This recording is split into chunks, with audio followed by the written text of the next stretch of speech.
Tayo po ay tumayo lahat upang sama-samang magbigay galang sa banal na salita na ito po ay dadalhin ating beloved preacher, ating beloved Brother Hill Cruz. Praise God. Amen. Amen. Praise the Lord. God bless you po, beloved co-preacher, Brother Ren Gumayagay.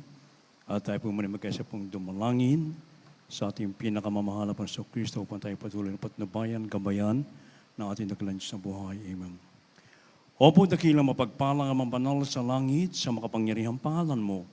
Aming pinakamamahal na Panginoong Kristo na pinagbubuk ng mga biyaya sa mga unang mabungang panalangin, aming dearly beloved Honorable Pastor Evangelist Wilmeda and the Papa of God. Minsan ba kaming nagpupunay kapasalamat sa bawat yugto ng aming panalagawa, pinagparat ka ng isan sa iyong patuloy na pagkilos sa aming kalagitnaan. Patunay ka na sa amin sa tutuin, O Diyos. Subalit bago po yan, minsan ba kaming buong pagpapakumbaba, himi na kapatawaran sa lahat ng aming nagawang pagkukulang, pagkakasala, pagsalansa sa balakalooban. Patawarin mong bawas sa amin, O Diyos. Hallelujah. At sa bahaging ito na pagdadala ng Ebanghelyo ng kaligtasan, na tunay sa ganang akin, wala po akong magagawa, mahala pa ng Jesus. Ikaw po ang maglagay ng mga tamang salita sa aking bibig, daluyan ng spiritual pala, at simpleng kamaraan na matindihan na inibig ng mga baguhan, mga bisita matatihan, bagay sa aming beloved podcast viewers, ito ang aming samot panalangin sa makapangyarihang pangalan ni Jesus at aming pinagkakaisahang sinasaway ang lahat ng hadlang ng kaaway, demons of hindrance at doubts and unbelief, cast out from us and bind the power of darkness and anoint the Lord. In the season we pray. Amen and amen. Hallelujah. Praise the Lord. Everybody, praise the Lord. Purihin po ating pinakamamahal na Panginoong Kristo at nagkasalamat ang nagpapaubot po ng pinakamataas na pagpupuri, pagwalhati, pagsamba sa ating pinakamamahal na Panginoong Kristo na pinagbubuklan ng mga biyaya, and we give the more honor and respect and cherish the blessed memories in teaching and preaching of our dearly beloved Honorable Pastor Evangelist Wilmeda, the end-time problem of God, beloved Honorable San Pastor Lins Almeda, beloved Mama Dear, greetings and respect to all the beloved children and grandchildren of the family in the Philippines as well in the US and in Canada. At sa lahat din po ating mga inibig na mga kapamanggawa, mga beloved co-preachers, sa lahat ating mga inibig na mga brethren, sa ating mga beloved visitors, especially our beloved viewers throughout the world, a pleasant evening and welcome to the family of God. At tayo nagpapasalamat sa ma-shape in arrival ng beloved Minister Phil, beloved Emma Praise God sa bansang Pilipinas. Emma Praise God. Welcome home po. At mga inibig, always remember this one thing, that our loving, awesome God, powerful God is no equal.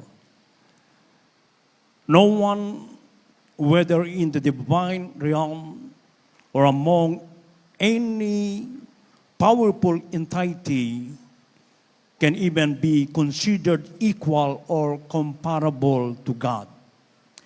Mga iniibig, walang sinumang maging sa kaharian ng langit o sinumang makapangyarihan nila lang ang kailanman ay may tuturing nakapantay o may hambing sa ating dakilang Diyos.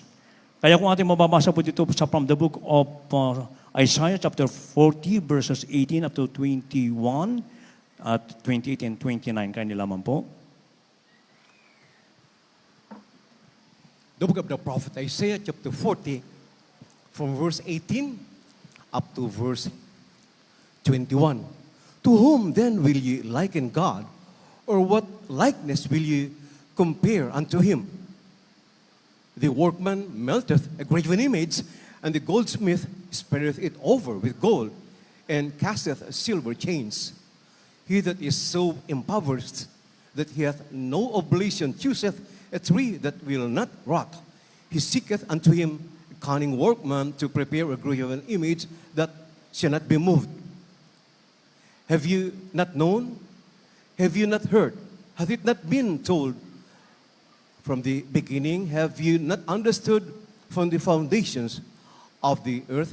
28 and 29. Hast thou not known? Hast thou not heard that the everlasting God, the Lord, the creator of the ends of the earth, fainteth not, neither is weary?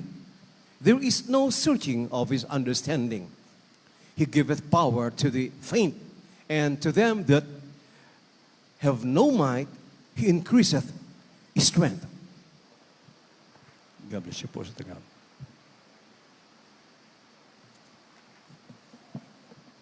Dito po sa Isaias Kapitulo 40, versikulo 18 hanggang 21, talon sa 28 hanggang 29. Kanina ninyo itutulan ng Diyos o anong wangis ang iwawangis ninyo sa Kanya? Ang larawang inanyuan na binubuo nagbubuo at binalot ng ginto ng platero at binubuan ng mga pilak na kwentas. Siya nagpapadukha sa gayong alay ay pumipili ng isang punong kahoy na hindi nalalabok. Siya ay humahanap sa kanang kanya ng isang bihasang manggagawa upang ihandang laraw ang inayuan na hindi nakikilos. 21, hindi ba niyo nalalaman? Hindi ba niyo narinig? Hindi man saysay sa inyo mula ng una? Hindi nagsaysay sa inyo baga nalagay ang mga patibayan ng lupa. 28. Hindi mo baga nalalaman, hindi baga ninyo narinig? Ang mga walang hanggang Diyos, ang Panginoon ay may lalang na mga wakas ng lupa. Hindi nalalata o napapagod man. Walang na makakatarok ang kanyang unawa dito po sa 29. Siya'y nagbibigay ng lakas sa mahihina at ang walang kapangyarihan ay pinanagana niya ng kalakasan. Amen. Praise the Lord. Amen. Praise the Lord. God bless you, kapatid, and God bless His word. And the Bible says also in Psalms 89, verse 6, For who in the heaven can be compared unto the Lord? Who among the sons of the mighty can be likened unto the Lord? Sapagkat sino sa langit ang may tutulad sa Panginoon? Sino sa gitna ng mga anak na makapangyarihan na gaya ng Panginoon? Palakpakan po ang ating dakilan sa buhay. Embrace God. So, Biblia mismo nagsasabi, kanino ninyo ako itutulad? Nang dapat ang Diyos ay dapat sampayin sa Espiritu katotohanan, mga inibig ko, because of lack of knowledge of the Word of God, ng mga tao, mga inibig ko, ay anong ginawa? Sila iniwangis ang Diyos sa mga rebulto, sa mga simento, sa mga marmol, na kung saan ay mga rebulto na hindi nakakita, hindi nakakalakad, hindi nakakaamoy, mga inibig ko, doon inihantulat, iniwangis ang ating pinakamamahal na Panginoon dahil sa kanilang lack of knowledge. My people are destroyed for lack of knowledge. No? Kaya ganun ang ginawa ng tao at yan din ang ating kalalagayan dati ng panahon na wala pa tayo sa gawain ito ng Jesus Miracle Crusade International Ministry at tayo totoong nagpapasalamat sapagkat tayo po'y iminulat ng propeta ng Diyos na itong pastor na nagmumula sa ating mahal na Panginoon na kumakandili sa atin ng kaalaman at katalinuhan, manibig ko, na ang Diyos ay dapat sambahin sa Espiritu at katotohanan, mga inibig ko.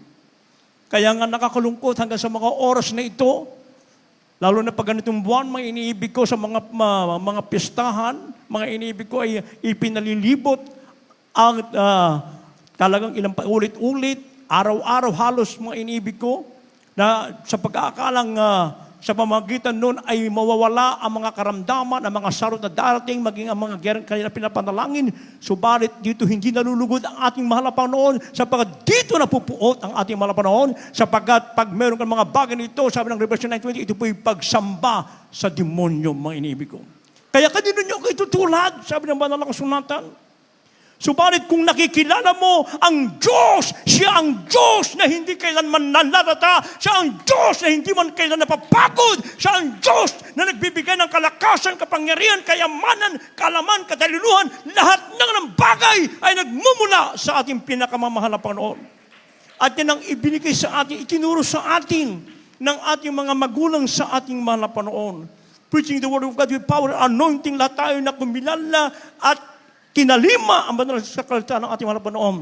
Naranasan natin yung mga kamanghamang gawa ng Diyos sapagkat siya ang Diyos na walang katulad. Palakpakan po ating pinakamamahal na Panginoon. Everybody say, praise the Lord.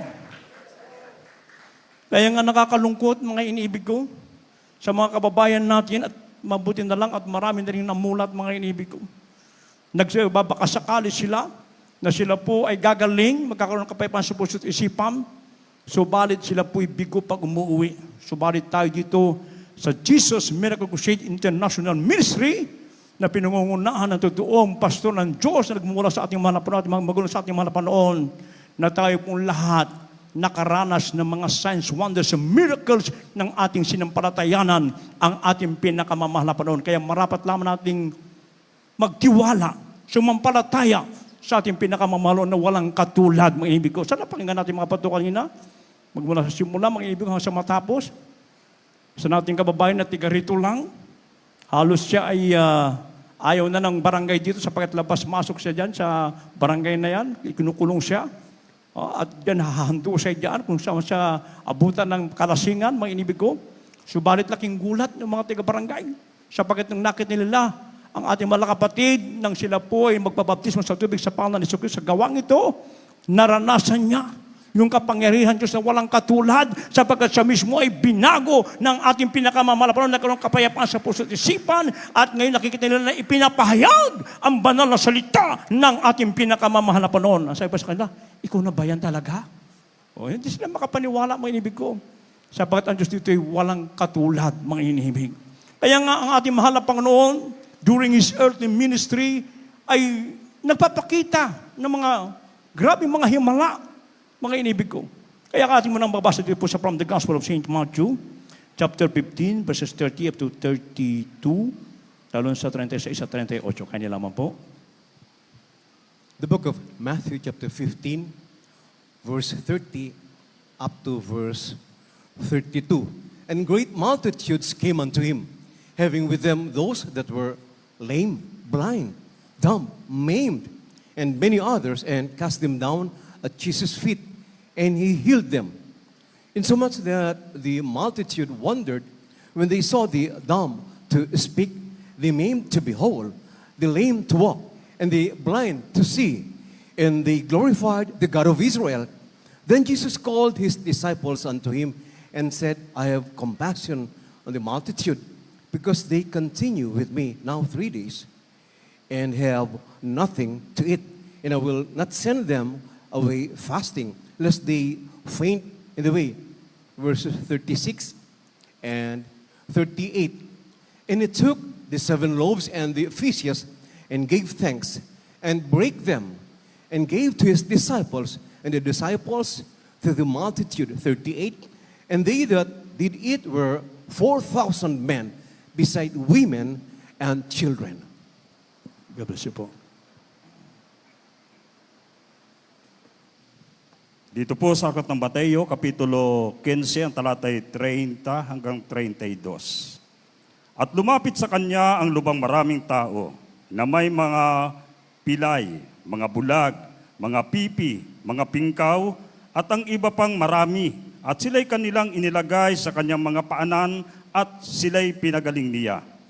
Ano pat nangagtaka ang mga karamihan ng mga kita nilang nagsasalita ang mga pipi, nagsisigaling ang mga pingkaw, at nagsisilakad ang mga pilay, at nangakakakita ang mga bulag, at kanilang nuwalhati ang Diyos ng Israel. At pinalapit ni Jesus sa kanya ang kanyang mga alagad at sinabi, nahabag ako sa karamihan, sapagkat 3 araw nang sila'y nagsisipanatili sa akin, at wala silang makain. At di ko ibig na sila'y palising na nag-aayuno, baka sila'y mga lupaypay sa daan. 36. At kinuha niya ang 7 tinapay at ang mga isda, at sila'y nagpasalamat at pinagputol-putol at ibinigay sa mga alagad, at ibinigay naman ng mga alagad sa mga karamihan. 38. At silang nagsikain ay 4,000 lalaki, bukod ang mga babae at mga bata. Amen. Amen, brothers and kapatid. Everybody praise the Lord. So ito po ang ating dakilang Diyos sa pinaglilingkuran na patuloy na nagpapakita at nagbabago ng mga klas-klas ng mga tao, nagpapagaling ng mga sari-sari mga karamdaman, signs, wonders, and miracles doon sa mga sumasampalataya sa Kanya, may inibig ko, na kung saan ay ang ating Diyos is the same yesterday, today, and forever. Kailanman siya ang Diyos na hindi kailanman nagbabago. Kung paano siya nagpapagaling noon hanggang sa mga ito po yung nangyayari hanggang sa ating panahon. Dito yung makikita natin ang dakilang Diyos sa kanyang pagpapagaling ng maraming tao, mga iniibig. Mga pilay na nakalakad, mga bulag na nakakita, mga iniibig ko. Lahat na may makaramdam na ipinagaling ng ating pinakamamahal na panahon, at yung mga tao ay nanatili doon sa kanyang 3 araw. Ayaw niya na mahal po na pauwiin ng mga tao na hindi kumakain. Kaya tinanong niya, alagad niya kung meron bang mga tinapay at isda. 7 tinapay. Isipin niyo po, 7 tinapay at ilang pirasong isda. Ang kumain, 4,000 kalalakihan. Pwera ang babae at bata. Ibig sabihin, ilang libo yung kumain. At sa 7 tinapay na yan, may inibig ko, ilang bakul lang lumabis? 7 bakul. Ganon mag-perform ng himala ang ating pinakamamahal na Panginoon. Praise God. Na kung saan yung mga himala na yan ay patuloy na nararanasan ang gawain ito ng Jesus Miracle Crusade International Ministry, yung mga iniwang turot aral ng ating dearly beloved honorable parents in the Lord, mga inibig ko, na ito kung ating pong sasampalatayan, itilagay natin itong ititreasure, walang pag-alinlangan, mga inibig ko, makakamtan natin ang mga grabing himala na nagmumula sa ating pinakamamahal na Panginoon. Yung karamdaman ko lang, bago po ako mag-fasting, may inibig ko ay, dahil yung aking root canal teeth, may inibig ko ay namaga, na puwersa sa pagkain ng mani. Last Wednesday na pag-preach ko po, namamaga na po yun. Nung pumunta ako ng isang week na ating kapatiran, pagbalik ko rito, malaki na yung maga niya, mga inibig ko. Kaya kinabukasan, nag-decide na po akong mag-ayuno at alam ko mayroong paalala ang ating mga napanoon para tayo lalong maggamit pa ng ating dakilang Diyos sa buhay. At talagang ako'y nakipag-ugnayan ng gusto sa ating mga napanoon. From Treste Martires, inibig ko, nakailang araw ko doon, umalis ako. Pumunta ako doon sa malayo, sa kabundukan, mga inibig ko. Doon ako nakipag-ugnayan ng gusto sa ating mahal na Panginoon. At talaga naman pong yung aking ate na tinirhan, dahil every time na sinisiran ko siya, 5 minutes lang kami nagkakausap pag magkikita kami. Pero during that time, na ibahagi ko sa kanya ang kabulo. Ito yan ang mga noon, na pinatanggap ko siya, mga iniibig ko. At siya po ay takot na takot sapagkat yung katawan ko ay lumiit na lumiit. Sabi niya, baka mamatay ka kapatid ko, pasisisihin ako ng mga kapatid natin. Hindi ate ka ako, walang namamatay sa pag-aayuno. Sa pagkain, merong namamatay ka ako. Kaya dito, mga iniibig ko ay sa madaling salita, nakatanggap ang aking mahal na ate. Yun din ang kalooban ng ating malapuno at maging yung aking best friend na isa na palang pastor doon sa parte ng Isabela, may inibig ko sa isang Trinitarian in person din, may inibig ko, ay nadala ko sa gawain sa kawayan at tumanggap sa ating pinakamamahal na Panginoon. So bagamat matindi yung aking naramdaman na pagsubok na yan, may inibig ko, subalit, ito pala yung kalooban ng malapanoon upang meron din mailapit na mga tao sa paanan ng ating dakilang Diyos na buhay. So nagpakita ang ating dakilang himala, mga inibig ko, after 9 days, may ibig ko yung pamamaga ng aking mukha ay pinagaling ng ating mahal na Panginoon sa bungang panalangin ng ating beloved Pastor Evangelist William Meda, mga inibig ko. Kaya kung tayo po magtitiwala sa sampalataya, sa Diyos na walang katulad, mga inibig ko, andyan lagi ang mga pagkapala na nagmula sa ating mahal na Panginoon sapagkat siya mismo nagsasabi na siya ang Diyos, mga inibig ko, siya ang ating pinakamamahal na Panginoon, na kung saan mga inibig, ang sabi ng banal na kasulatan, na ang sabi niya mga inibig ko, behold, I will bring it health and cure, and I will cure them, and will reveal unto them the abundance of peace and truth. Narito ako'y magdadala ng kagalingan at kagagamutan, aking gagamutin sila, at ako'y maghahayag sa kanilang di kawasang kapayapaan at katotohanan. Palakpakan po ating pinakamamahal na Panginoon. Lahat tayo nakaranas ng mga himala, mga kagalingan, mga pagbabago natin buhay mula sa ating pinakamamahal noon sa pagtuturo ng ating mga magulang sa ating sa buhay. Kaya panghawakan po natin yan, mga inibig ko. Kung meron man tayong dinaranas sa mga pagsubok, problema man yan, karamdaman yan, pananalapiman yan, mga legal matters man yan, ating laging ihatag, ating ibigay sa ating pinakamahal noon ang Diyos. Kailanman hindi tayo iwan, hindi pababayaan na ating pinakamahal noon. Ang ang babala ng ating mahal na Panginoon sa mga tao, mag-isip mga Kristiyano na hindi pa binibigyan ng 70% ang kanyang puso sa ating mahal na Panginoon. Sapagat ang mundo ngayon talagang pagulo ng pagulo may inibig ko. Anong babala ng banal kasulatan? Jeremiah chapter 10, verse 10. Kanina naman po.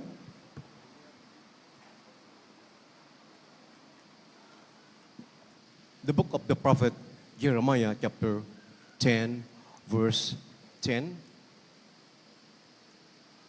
But the Lord is the true God. He is the living God and an everlasting King. At His wrath, the earth shall tremble. and the nations shall not be able to abide in his indignation. God bless you po. Dito po sa aklat ng Jeremias, Kapitulo 10, ang talata po'y 10. Ngunit ang Panginoon ay tunay na Diyos. Siya ang buhay na Diyos at walang hanggang hari. Sa kanyang puot ay nayayanig ang lupa at hindi matatagalan ng mga bansa ang kanyang galit. Purihin ang ating pinakamamahal na Panginoon. So ito'y bibala sa lahat ng tao, sa ilang mga Kristiyano na hindi pa binibigay ang kanilang buhay sa ating mahal na Panginoon. Siya ang makapangyarihan Diyos, siya ang buhay na Diyos, mga inibig ko. Sa kanyang galit, ang lupa ay nayayanig. Kaya pala pag nagkakaroon ng earthquake, mga inibig ko, galit na ang Diyos sa mga tao. Sapagkat ang mga tao po'y nakalimot sa ating pinakamamahal na Panginoon. So bakit natin alalahanin, ang Diyos ay walang kasiyahan sa kamatayan ng mga tao masama, kundi mga tao manumbalik, magbalik loob sa ating dakilang Diyos na buhay. Kaya habang meron pang panahon, meron pang hininga at lakas tayo, mga inibig ko, ibigay natin ang ating buhay sa ating pinakamamahal na Panginoon, sa lahat ng ating mga iniibig na mga kababayan, all peoples of the world.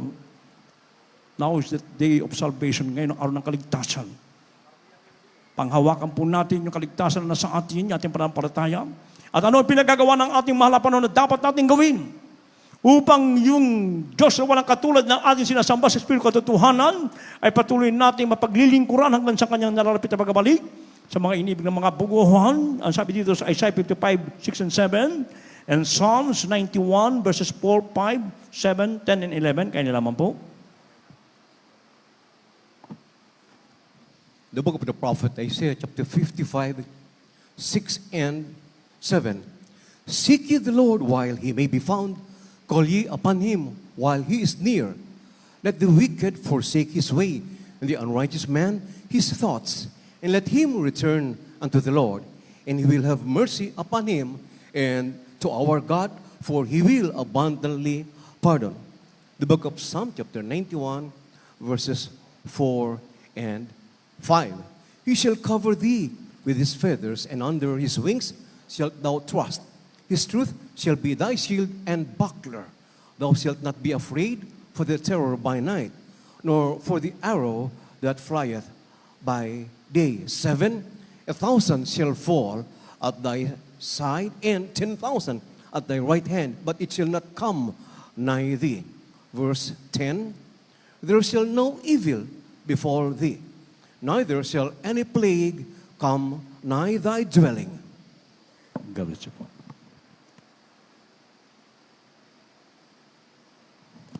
Dito po sa Isaiah 55, versikulo 6 at 7. Inyong hanapin ang Panginoon samantalang siya masusumpungan. Magsitawag kayo sa Kanya samantalang siya'y malapit. Lisanin ang masama ng Kanyang lakad at ng liko at ng Kanyang mga pag-iisip at manumbalik sa Panginoon at kaawaan niya siya at sa aming Diyos sapagkat siya'y papagpatawad ng sagana. Dito po sa aklat ng mga awit, Kapitulo 99, ang talata po'y 4 at 5, 7 at 10. Kanyang tatakpang ka ng kanyang mga bagwis, at sa ilalim ng kanyang mga pakpak ay manganganlong ka, ang kanyang katotohanan ay kalasag at baluti. Ikaw ay hindi matatakot sa kakilabutan sa gabi, ni sa panaman na humihilagpos kung araw. 7. 1,000 ay mabubuhal sa iyong siping, at 10,000 sa iyong kanan, ngunit hindi lalapit sa iyo. 10. Walang kasamaang mangyayari sa iyo, ni anumang salot ay lalapit sa iyong tulda. Amen. Amen. Praise the Lord. Sa natin palakpakan natin pinakamahal na Panginoon, yung buhay na palakpak para sa Kristo buhay. Lahat magsabing, praise the Lord! So ito po ang pinagagawa ng ating mabait na Diyos sa buhay. Sa lahat ng tao sa buong mundo, mga inibig ko, at wala na kayong may alibay pa na hindi napapakinggan ang salita ng Diyos sapagkat through live streaming, sa Facebook, sa YouTube, mga inibig ko, ay napapanood ang ating malagawan sa buong mundo, mga inibig ko. Kaya habang may panahon, sabi, lumapit. Sabi ng Biblia, lumapit kayo. Sa mahal pa ng samantalang mayroon pang oras, manumbalik at magpakumbaba, magsisi, at kayo papatawarin ng ating malapanoon ng saganang kapagpapatawad, pag magpakumbaba lamang po tayo sa ating dakilang Diyos na buhay. Minsan ito hindi magawa ng tayo magpakumbaba, mga inibig ko. Andun lagi yung pagmamataas, mga inibig. So, balit, hindi pa huli ang lahat, mga inibig ko. Pag tayo lumapit at maglingkod sa nag-isang Diyos sa buhay, makakita nyo ang kapangyarihan ng Diyos na walang katulad dito sa Jesus Miracle Crusade International Ministry. At ang sabi pa na banal na kasulatan, mga inibig ko, pag tayo po yung mga ngalong, ibig sabihin kung tayo magtitiwala, magpakailan-kailanman sa kapangyarihan ng ating pinakamamahal na Panginoon, ano man ang mga dumating na mga salot, kalamidad sa mundong ito, mga nipintong mga gera, mga pagputok ng mga bulkan, paglindol, mga inibig ko, wala kang dapat katakutan. Nangyari na, mga inibig ko. Nung during the COVID time, mga inibig, milyon-milyon na namatay sa iba't ibang panig ng mundo, maging sa atin.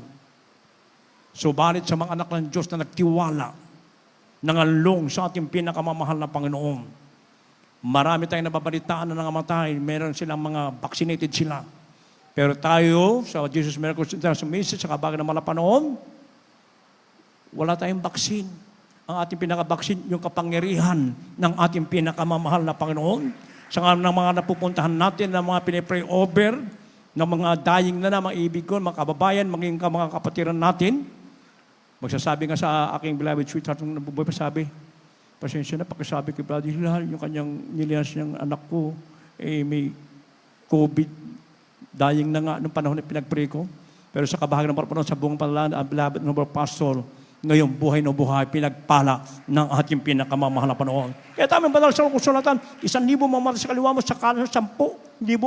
Pero ikaw, hindi darating sa iyo ang salot sapagkat tayo po ay naglilingkod ng buong katapatan at sinasagawa ang banal na kalooban ng ating pinakamamahal na Panginoon.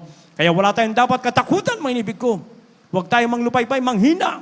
Huwag tayong matakot, sabi ng banal na kasulatan, because I will never leave thee nor forsake thee, saith the Lord.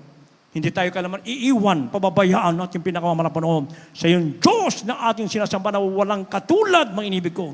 At pag nagawa natin mga bagay na yan, ano ang pangako ng Diyos sa oras ng kapagkabagan, tatawag ka sa Kanya, meron Diyos na sasagot sa iyo at bibigyan ka pa ng mahabang buhay. Last verse, Psalms 91 verses 16 and 15. Kaya lang po, maganda ng mga awit, manurugtog. The book of Psalm, chapter 91, verse 15. 91, verse 16. With long life will I satisfy him and shew him my salvation. Verse 15. He shall call upon me and I will answer him. I will be with him in trouble. I will deliver him and honor him. God bless you po. Ang awit na 21, versikulo 16, balik sa 15. Aking bubusugin siya ng mahabang buhay at ipakikita ko sa kanyang ang aking pagliligtas. Purihin ang Siya ating itatawag pinakamamahal sa na akin at sasagutin ko siya. Ako isa sa kanya sa kabagabagan. Aking ililigtas siya at parangalan siya. Everybody praise the Lord. So napakagandang pangako ng ating pinakamamahal na Panginoon, mga inibig ko. Ang Diyos na walang katulad sa oras ng iyong pangangailangan, sa oras ng kapigatian, sa oras ng kanamdaman, sa kamatayan, sa mga disgrasya, mga inibig ko, meron tayong Diyos na tatawagan, na Diyos na handang duminig sa atin pag tayo po'y naglilingkod ng buong katapatan sa ating pinakamamahal na Panginoon without any mental reservation, but rather with open heart. At ipakikita niya ang kanyang pagliligtas at bubusugin ka ng mahabang buhay. Plus, yung kanyang pangako na buhay na walang hanggang anytime now. Kaya yung Diyos na ating pinaglilingkuran na walang katulad, hindi pwedeng ihambing sa kaninuman. Ito po ang Diyos na kailanman hindi nanlalat, hindi napapagod. Siya ang makapangyarihan Diyos. Siya ang nag-iisang Diyos na kung saan nagbibigay sa atin ng kalakasan, kapangyarihan, kayamanan, kaligtasan, at buhay na walang hanggang. Maglingkod lamang po tayo ng buong katapatan sa ating pinakamamahal na Panginoon. Kaya tayo po lahat ay tumayo, mga inibig ko. Sa ating mga iniibig na mga baguhan, mga bisita, now is the day of salvation, now the accepted time. Ngayon po araw ng kaligtasan, ngayon po araw ng pagtanggap. Tanggapin niyo po ng formal ating pinakamamahal na Panginoon. Habang tayo po yung umaawit, mga inibig ko, praise God. At gawin natin panalangin ang awiting ito. Praise God. Diyos na walang kang katulad, praise God, hallelujah. Tayo po lahat at tumayo, and we're inviting all the beloved visitors, please come forward. At habang kami binibigyan mong pagkataon, sa beloved ko preacher, or Joey.